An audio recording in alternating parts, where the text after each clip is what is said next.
Everyone, welcome back to TV5 News at 9. March is National Nutrition Month, and with rising cancer rates, health experts are stressing the importance of diet and cancer prevention. Calling in this morning to tell us all about it, we have University of Michigan alum, Dr. Stephen Quay. Thanks for being here, Doctor. How are you? I'm good. Good morning, Blake. I'm just fine. Thank you for joining us. We've been reporting colon cancer rates are rising in younger adults. Can you start us off with telling us why that is and what diet has to do with that? Yeah, so this is a really important story, and it's not going to be, I think, the direction you may have thought about it. So it is absolutely true that the statistics show that between 2000 and 2022, there was a 61% increase in colon cancer in what are called adolescents and young adults, which is 0 to basically 25 years of age. But a very important study in February came out of the Mass General and Ohio State and a number of other really good institutions that basically said, hey, wait, what happened over this 22-year period of time is that a particular kind of tumor in the appendix, it's called a neuroendocrine tumor, completely benign, got reclassified by, the experts or whatever you want to call them, and as colon cancers. And so suddenly the broad statistics on colon and colorectal cancers showed this huge jump because something that had been benign and not included in the colon cancer space was now being included. When you take those cancers out and look at the statistics, there's about a 10% increase in the 22 years, and that actually could be the change in demographics, where certain ethnic backgrounds have slightly different rates of cancer, and as America's diversity changes over 2 decades, you can see a change there. So they're actually recommending that maybe we pause some of this aggressive screening in young people, because this is a good news story. Well, that's very eye-opening. Thanks for sharing that part with us. So, Dr. Quay, what are some of the best foods that you say would help prevent your chance of getting cancer? Yeah, that's a really good question, Blake. And I think I like to, first of all, diversity is really important. So some very interesting studies that show that the same overall content of calories and mixtures of vegetables and fruit in a non-diverse diet versus a very diverse vegetable diet, breast cancer was cut in half by just that change.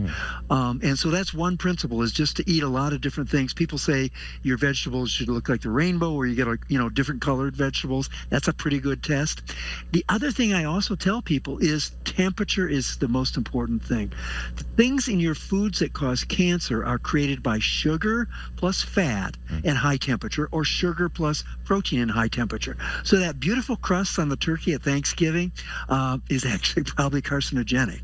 So the lower temperature you can cook your foods at, you can get away with producing many of the things that cause cancer. Very cool. And what about the other spectrum of that? What foods should people avoid? You mentioned a few right there. Well, I think one of the interesting things that has come out is with the understanding that sugar plus oil plus high temperature, or sugar plus protein plus high temperature, where do you get that most? And it's typically in the fast food. So the drive-through at McDonald's or the Chick-fil-A with that crispy, that crispy outside, those actually have more carcinogens than, say, boiled chicken or lightly fried chicken. So it's the super high temperatures. Now, we are taught to enjoy that taste, because before refrigeration, if you didn't cook it that way, you probably got poisoned by the bacteria in it. It's a change that we need to adapt to. But high temperature cooking and fast foods, which go together, are kind of the thing to avoid.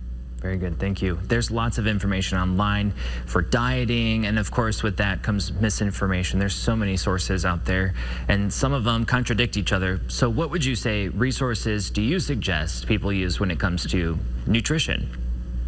Well, I have a website, www.drquay.com, where I give a weekly nutrition, blog where something's come up in the scientific literature. I translate it for folks and try to make it purposeful and actionable every day. So you might go there.